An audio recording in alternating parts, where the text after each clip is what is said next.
I want you to start today by doing a quick little experiment with me. Oh, an interactive start. I like it. Yeah, just wherever you are listening to this deep dive, I want you to pick something up.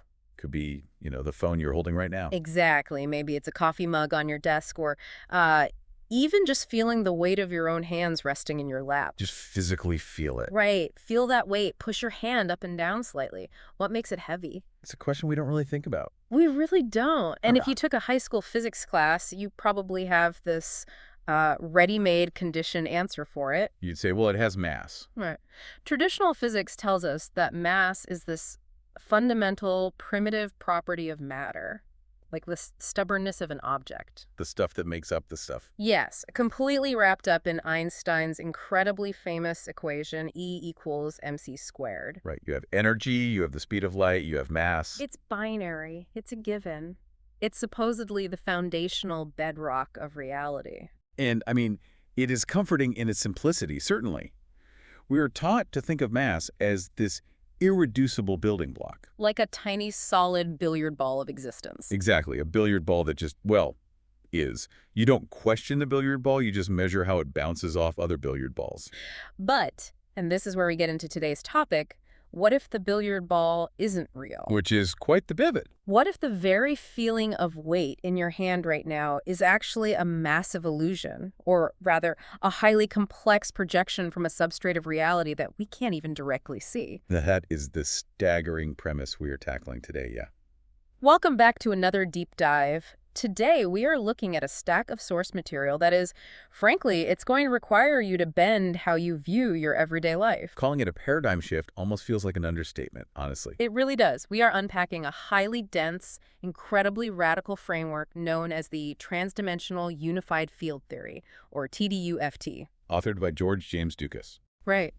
And the mission of this deep dive is to explore TDUFT's central claim, which is that mass is not a primitive standalone property of matter at all. Not even slightly. Instead, it is an emergent multi-tier projection from an infinite fractal field. Which I know is a tremendous amount of terminology to hit you with right out of the gate. It is a lot of words. It is. But if we break it down, the source text provides a very methodical, structural overview of how this works. So how does TDUFT actually reinterpret reality? Well, not as a single layer of physical objects, but as a stacked lattice of three distinct operator domains. 3 domains. Yeah, think of them as separate layers of reality generating the physics we experience. You have the nuclear shell, the atomic lattice, and the ether lattice. Okay, I want to stop right there and visualize this because reading through these documents, the math gets so abstract so quickly. Incredibly abstract. So the best way I can picture these 3 layers is like a 3D hologram. Okay, I like that. Imagine you are standing in a dark room looking at this beautiful, complex,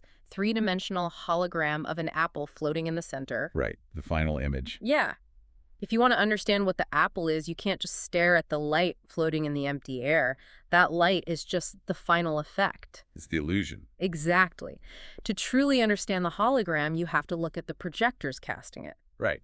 And in TDUFT, there isn't just one projector. There are 3 completely separate projectors sitting at different conceptual depths of reality. Operating on completely different rules. Yes, all shining their own specific mathematical light to create the single, unified illusion of mass that you feel in your hand. The hologram analogy serves us incredibly well here, I think, because it highlights a crucial point from the text. Which did? That those 3 distinct structures, the nuclear shell, the atomic lattice, and the ether lattice, they are perfectly aligned, but they are distinct constructions. Meaning they aren't just one thing. Right. They do not blend into one messy, reductive formula. They are fundamentally stacked.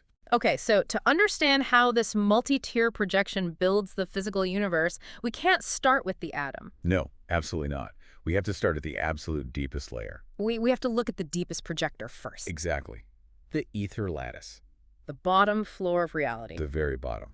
So what exactly is the ether in this context? Because historically, the ether was that invisible substance 19th century physicists thought light traveled through. Right, before Einstein kind of threw it out. Exactly. So is TDUFT bringing that back? Not exactly. This is a mathematical ether. In the ether lattice tier, mass does not exist as a physical object. No particles. 0 particles here. Mass is defined purely as a field emergent resonance. Or a resonance. Yes, it is born out of the interaction between time, gravity, and what the theory calls the infinite fine-size fractal field. And this is where my notes literally became covered in red question marks. I don't blame you. Because the primary definition of mass at this deepest tier is given by a radically different equation than anything they teach in a university physics department today. It is definitely not E equals mc squared. Not even close. The core formula in TDUFT is m equals c cubed t divided by g. Right. Let's lay out the components of that equation for everyone. Please do. M is mass. C is the speed of light. Little t is the temporal coordinate, or time. And g is the gravitational coupling strength. Okay, I have to pause here. I mean, I get Einstein's c squared. Light speed squared gives us an area, conceptually. Right. But in this equation, we have c cubed, the speed of light cubed. Which sounds impossible. Yeah, what does a three-dimensional volume of light speed even mean in this context? How can a speed have a physical volume? It is entirely counterintuitive if we think of light just as a photon traveling from point A to point B. Right, like a beam from a flashlight. Exactly. Yeah. But TDUFT isn't talking about a photon traveling through space. It is treating C as an operator of the field itself. When you cube the speed of light, you are describing a volumetric expansion rate. Ah. You are describing the raw outward geometry of the field unfolding in 3 dimensions. So C cubed represents a perfect spherical volumetric expansion. Okay, so the field is expanding volumetrically, and then the equation multiplies that volume by t time. Correct. So it's an expanding volume occurring over a specific duration. Yes. But then we divide all of that by g, gravity. Right. And wait, there is no energy variable in this entire equation. None whatsoever. There is no momentum. It's literally just this expanding volume of light, time, and gravity. Which points to a profound conclusion. Yeah.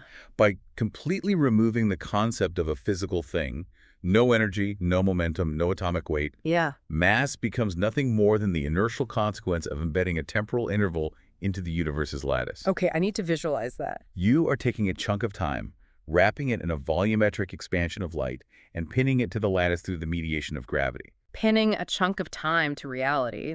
That sounds, poetic, but how does gravity actually pin time? It's a great question.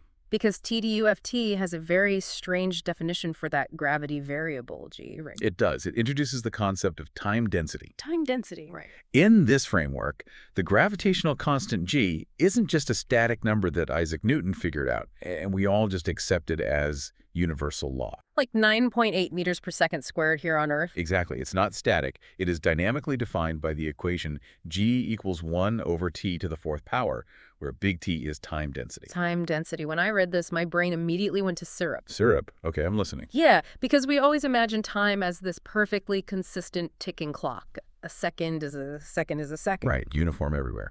But imagine time is not just a ticking clock. Imagine it as an actual physical substance filling the universe, like a thick, invisible syrup. Okay, yes. TDUFT seems to be saying that the density of this time syrup actually varies. It has a structural thickness. That is a very apt way to visualize it, actually. And look at the mathematical relationship. G equals 1 over t to the 4th. Okay. Because gravity and time density are inversely proportional. Where the syrup is thinner, where you have low time density, gravity has a mathematically stronger grip. Wait, really? Yes.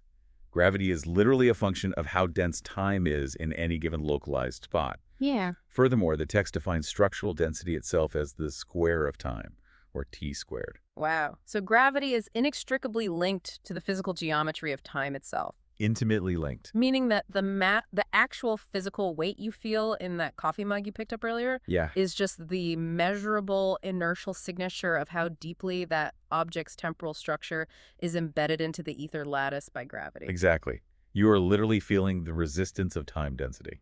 Let me see if I'm following this, because it feels like reality is just slipping through my fingers here. It has that effect. Are we saying mass is just a mathematical vibration, that a solid object is quite literally just a resonance of time and gravity? Yes. But to understand the mechanics of why it resonates, we have to look at the seed of this entire framework. Okay, the seed. The text introduces an origin point, something called the eternum nexus. The eternum nexus. Right. This is described as the foundational generative act of the universe. The Big Bang of TDUFT. Sort of, yes. But from reading the text, it's not an explosion of matter, is it? It's more like an explosion of pure mathematics. It is a unifying mathematical act. The eternum nexus unifies two distinct foundational forces. Which are? On one side, you have additive geometry, which the text represents with the Greek letter phi, or the golden ratio. Golden ratio, okay. Think of phi as pure structural expansion, additive outward building. Got it. On the other side, you have multiplicative wave dynamics, represented by the Greek letter Ci. C. Right. Think of psi as torsion, contraction, or movement. So we have phi expanding and building the physical scaffolding, and psi contracting, twisting, and creating dynamic waves. Right. And the eternum nexus equation shows these two operators interacting at a point of zero separation. What happens when they interact? The result of that interaction produces pi squared. Pi squared. Yes. The text explicitly states that this generative act dissolves imaginary components from Euler's identity into stable real structure. Wait, let's unpack that. Euler's identity. A famous equation. Right, the one with imaginary numbers, like the square root of -1. Yes. But imaginary numbers only exist conceptually. I mean, you can't have -1 apples. True.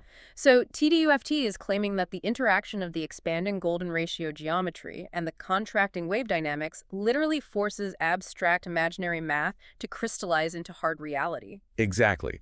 By colliding the additive geometry phi with the multiplicative torsion psi, the mathematical imaginaries cancel out or dissolve, Leaving behind what? leaving behind a stable, real, physical resonance. The infinite phi and psi field generates the resonance, and that mathematical resonance is what we experience at the absolute baseline as mass. It's like taking abstract thoughts and squeezing them together so hard they become an actual sound wave. That's a beautiful way to put it. And that sound wave is the ether lattice, Exactly. which is an elegant concept. Right. But as we know, the universe isn't just a raw, vibrating field of ether. No, it's highly structured. Right. I can look around my room and measure things. Things have dimensions, scale, distance. They do. My coffee mug doesn't feel like an infinite fractal field. It feels like ceramics. So how does that raw field take on the properties we actually interact with? To understand how we get from a resonant ether field to a measurable three-dimensional mug, we have to move up one tier in the projection hierarchy. Okay, moving up. We have to look at the second projector in our hologram analogy, Which is? the atomic lattice. The atomic lattice. According to the source material, this is the tier responsible for giving us continuous geometric mass. Right. This is where the universe actually starts drawing the blueprints for physical reality. It's where scaling, recursion, and dimensional embedding happen. And all of that scaling is driven by what the text calls the master coordinate D. Big D. Yes, the formula for D is breathtakingly simple. It's D equals C times T. The speed of light multiplied by time. Exactly. Which, if you remember basic physics, velocity multiplied by time gives you distance. It does. So the master coordinate of the universe is literally just a relativistic yardstick. It is a distance, yes, but it serves as a relativistic light-like coordinate that intimately links the flow of time to the fractal structure of reality. So it's not just space? No, it's not just a measure of space. It's the fundamental metric by which the universe scales its geometry. I got completely lost in the notes here, though, because TDUFT claims it builds the entire physical universe just by multiplying that master coordinate D by itself. It creates an emergent power hierarchy, yes. Let's walk through this carefully, because I need you to explain the causality here. Sure. The text says when you have D to the first power, D1, that gives you acceleration multiplied by density. Right. If D is our fundamental yardstick of expanding reality, D1 establishes the baseline kinematic and structural properties. Meaning what, exactly? Meaning, how fast is the field changing, that's acceleration, and how tightly packed is that change, that's density. Okay, building block 1, I follow. But then we go up a power, we square the coordinate, D2. Right. And the framework tells us that generates charge, like electromagnetic charge. Yeah, it does. How on earth does taking a distance and squaring it equal a spark of electricity? It requires a shift in how you view charge. We generally think of charge as a property of a particle, like an electron. Right, like a little negative dot. But in a purely geometric field, what is a square? It's an area. Exactly, it's an area. D2 represents the emergent surface area of the expanding ether interaction. Ah. Electrical charge in TDUFT is fundamentally the geometric surface area of this specific dimensional projection. It's the two-dimensional boundary condition of the lattice. So charge isn't a thing emitting a spark. It's literally the surface area of the dimensional expansion rubbing against the rest of the field. Yes. That is wild. And then it goes to D3, the coordinate cubed volume. Right. And the text says this produces voltage. Think about what voltage is. Fundamentally, it's electric potential, Right. the pressure or tension that pushes charge. Mm. If D2 is the surface area of charge, D3 is the volumetric tension of that charge interacting across 3D space. Oh, wow. Okay, then the D4 produces force, the actual mechanical push and pull of the universe. Right, because force requires movement through time and volume, which requires a higher dimensional projection. And finally, D5 gives you energy.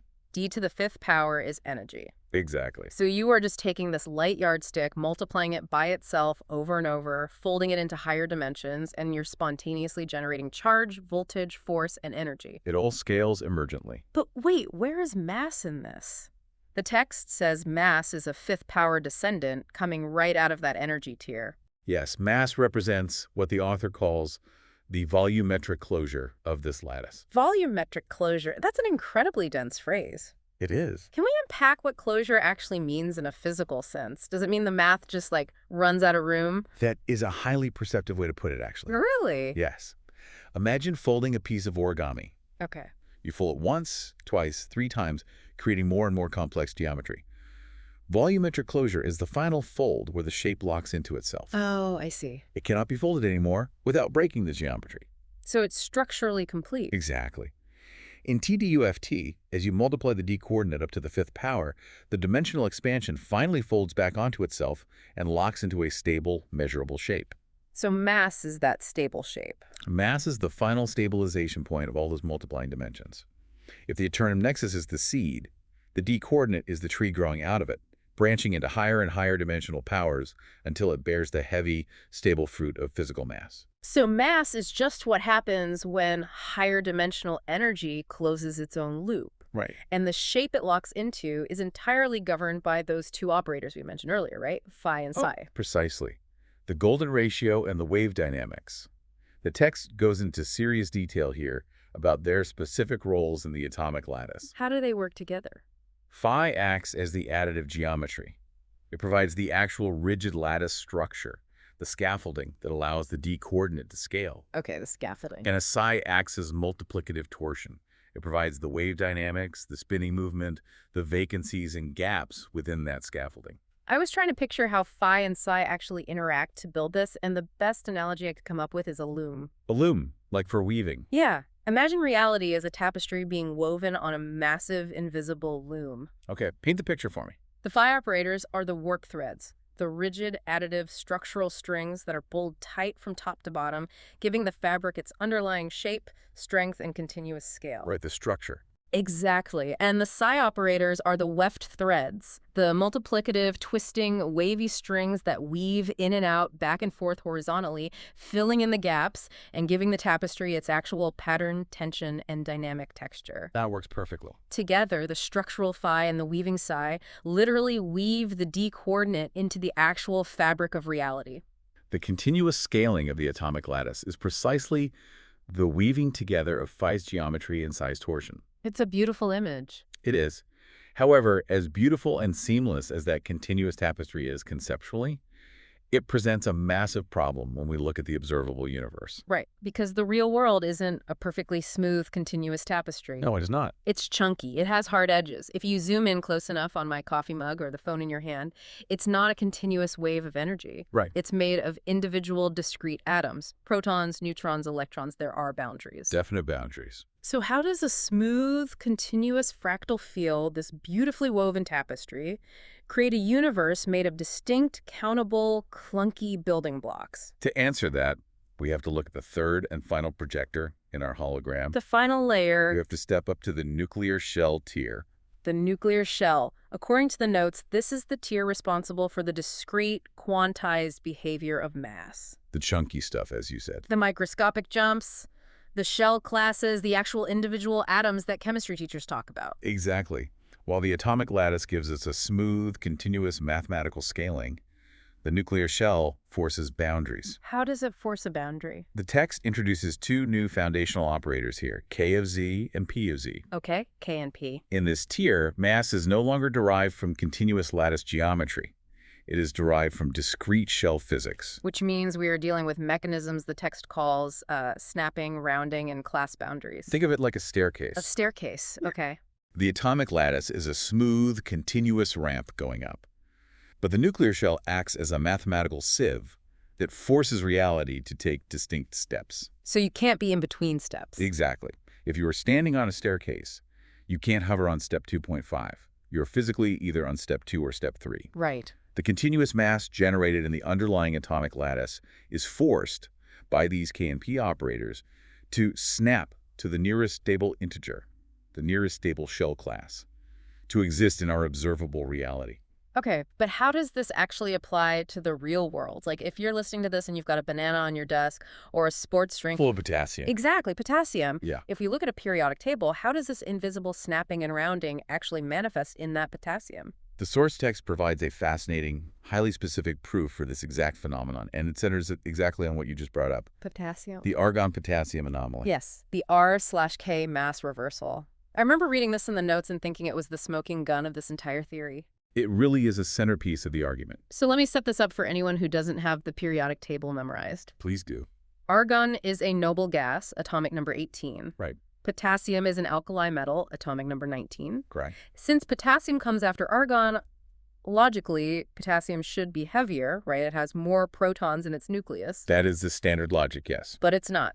Argon has an atomic mass of about 39.95, and potassium is lighter, sitting at roughly 39.10. And this has always been a thorn in the side of traditional physics. How do they usually explain it? To explain why this non-monotonicity, this break in the pattern happens, physicists usually point to the specific, somewhat arbitrary mixture of isotopes that happen to exist here on Earth. So it's just a coincidence. Basically, they say, well, Earth just happens to have a lot of heavier argon isotopes and lighter potassium isotopes.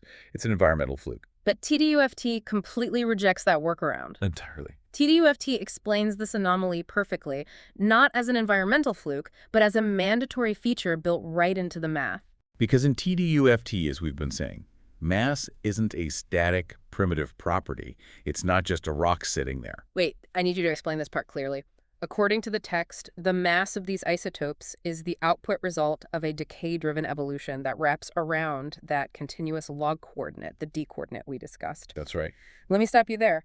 Are you saying the mass of the potassium in my sports drink isn't just a permanent static fact of the universe? It is not static now. It's literally the output of an operator sequence. It's an active, ongoing process. That is the core tenet of the theory.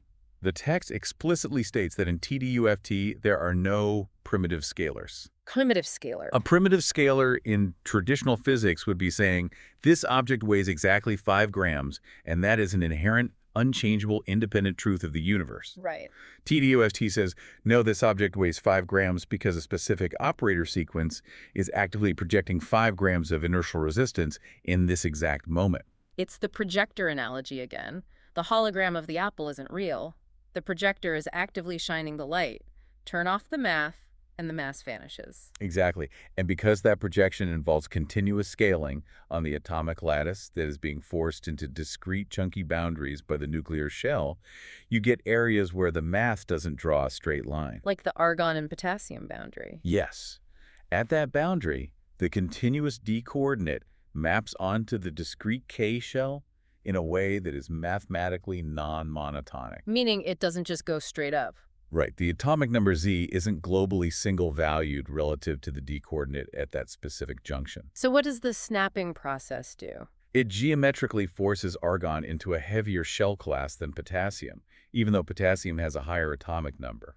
So, to use our staircase analogy, Let's hear it. it's like argon is walking up the smooth ramp of the atomic lattice, and potassium is slightly ahead of it on the ramp. Because it's atomic number 19, right? But when the nuclear shell forces them both to jump onto the discrete staircase, the mathematical rounding mechanism forces argon to jump UP to step 40, while potassium, despite being further up the ramp, hits a geometric boundary and gets mathematically rounded down ON to step 39. That is an excellent way to visualize the snapping mechanism.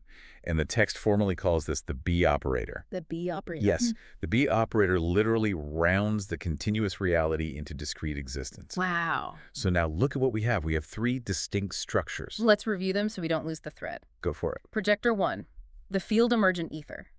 The absolute bottom floor, which gives us mass purely as a resonance of time and volumetric light gravity. Correct.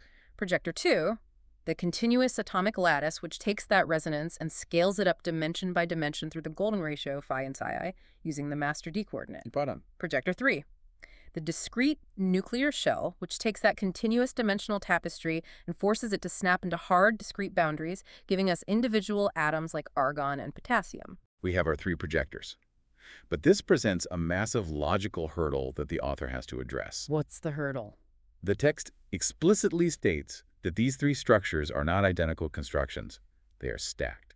They operate on completely different rules. Right, like gravity and time density in the ether behave completely differently than the snapping mathematical rounding of the nuclear shell. So the obvious question is, how do they unify? Yeah, how do 3 completely different independent mathematical domains agree to create the single unified universe we experience? Exactly. How do they all seamlessly coordinate to project the exact same mass for your coffee mug? This is where we get into what I found to be the most crucial and, frankly, mind-bending part of the TDUFT framework. The bridges. Yes, the bridges. The source material explains that these distinct constructions don't blend. They unify through what it calls projection bridges. To understand this, let's walk through the primary structural chain provided in the text. I think it's known as the mass D shell projection chain. The text writes the sequence out like this. Z comma T, arrow, M average, arrow, D, arrow, B of D, arrow, K. It looks like a complicated flowchart. Let me try to translate that into our hologram projector language. Please?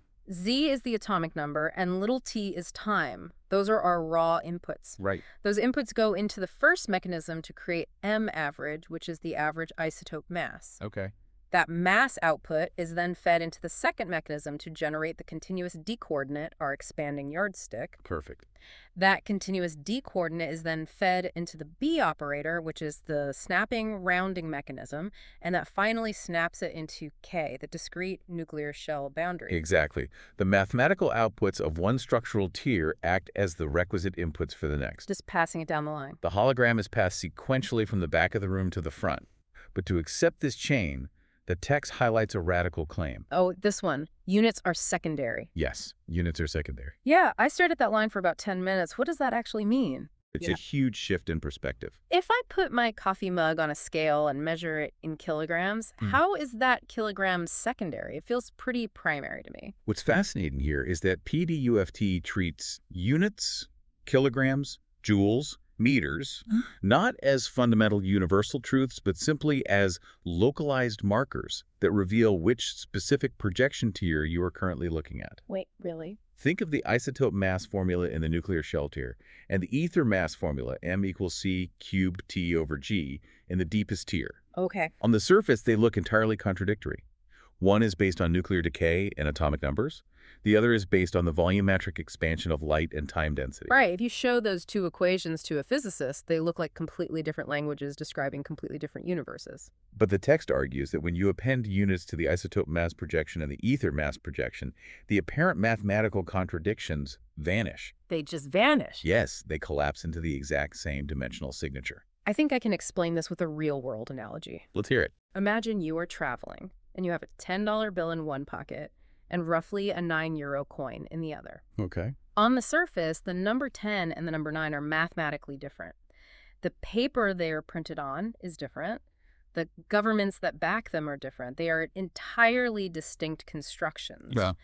But if you apply an exchange rate, a projection bridge, you realize they both collapse into the exact same amount of purchasing power. Oh, that's brilliant. The units, dollars versus euros, were just secondary indicators of which economic tier you were currently operating in. That is a phenomenal analogy. Yeah. The exchange rate is the projection bridge. It connects them. It is a specific mathematical condition under which two distinct operator outputs flawlessly coincide. Yeah. And TDUFT is built entirely on these bridges. It's all about finding the exchange rates. It frequently demonstrates how seemingly contradictory opposites can unify without destroying each other's distinct rules. There's a beautiful quote in the text that summarizes this philosophy, actually. Which one? Wave and geometric lattice come together at 1 and 0. Yes, a very profound line. I want to spend a second on that because the visual is just so cool. Okay, set the scene. So you have a continuous flowing wave, like a ripple in water. And you have a rigid geometric lattice, like a metal grid. Two very different things. Exactly.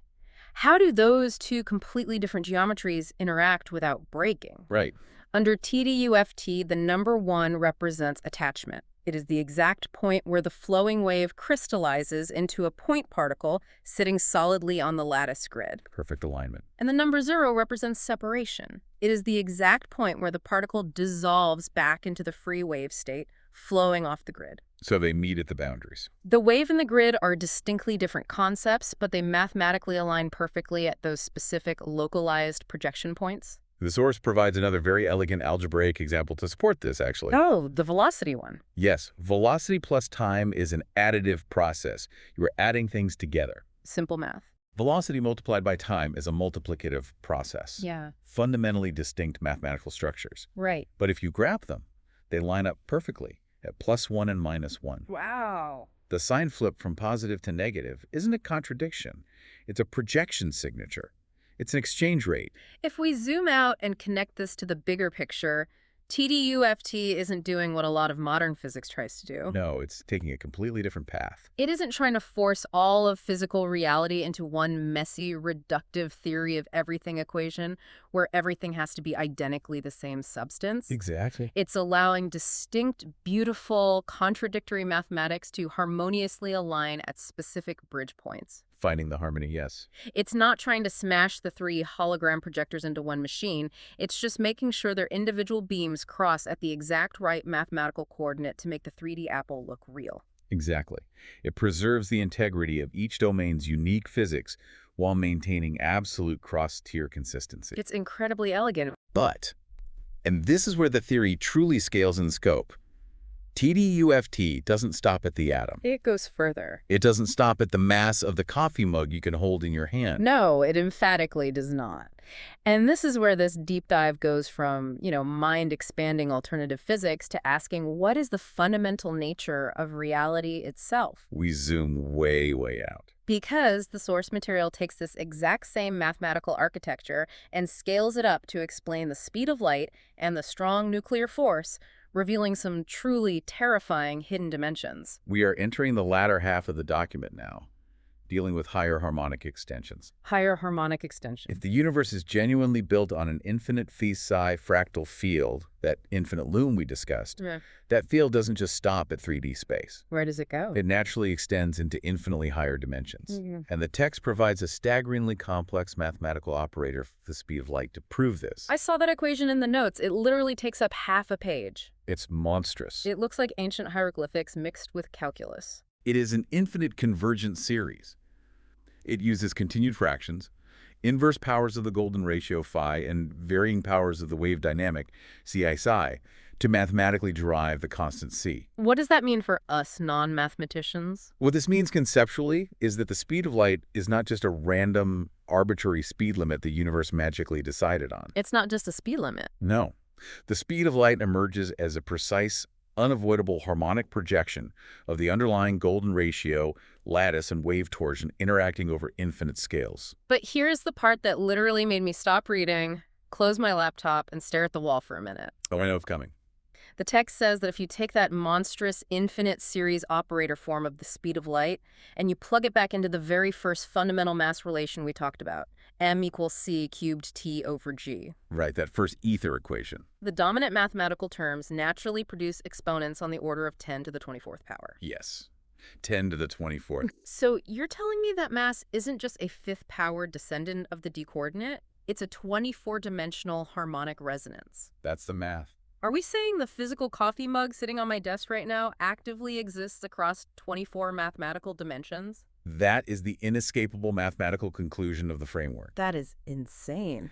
If you follow the bridges, mass is the volumetric closure across 24-dimensional layers of the fractal field. 24 layers. The incomprehensibly large exponents arise naturally from the infinite series in the speed of light operator, reflecting what the text calls deep fractal attenuation. Deep fractal attenuation. The mass you feel is the echo of a 24-dimensional geometry closing in on itself. It's like plucking a single guitar string, but the string is vibrating in 24 distinct dimensions simultaneously. Yes. And the specific chord it produces across all those dimensions is what we perceive as physical matter. And this exact same multidimensional resonance governs literally everything else in the cosmos.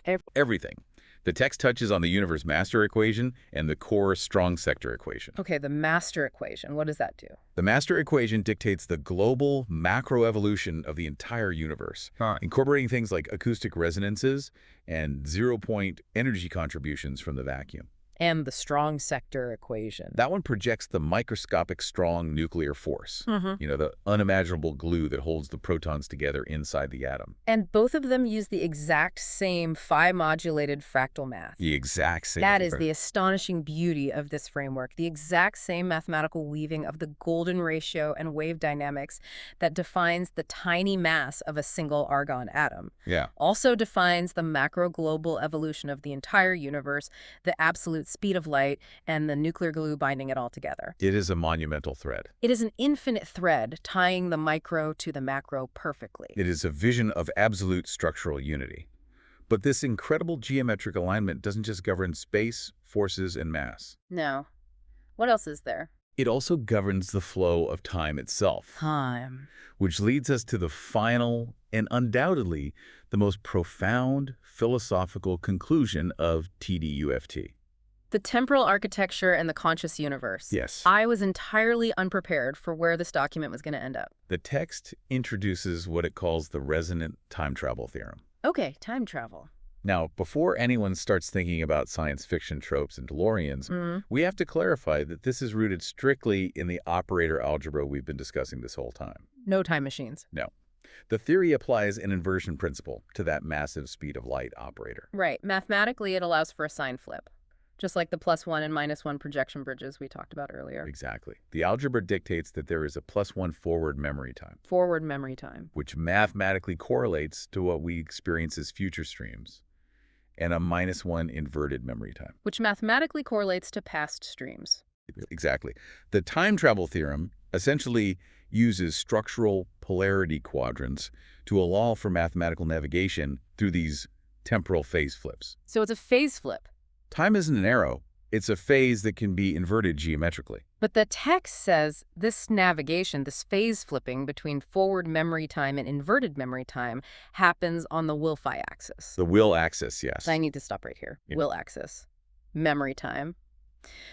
When I read the word will capitalized in a physics equation, alarm bells go off. As they should. This sounds like human intention, or consciousness itself, is structurally built into the mathematical lattice. It is a huge statement. Are we saying consciousness is an actual mathematical operator in the physical universe? This raises the most important ontological question of the entire deep dive. How does the text handle it?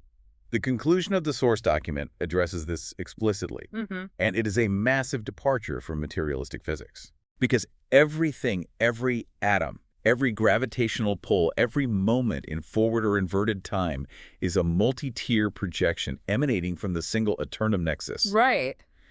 There are fundamentally no isolated objects in reality. The billiard balls do not exist. The billiard balls are a localized illusion.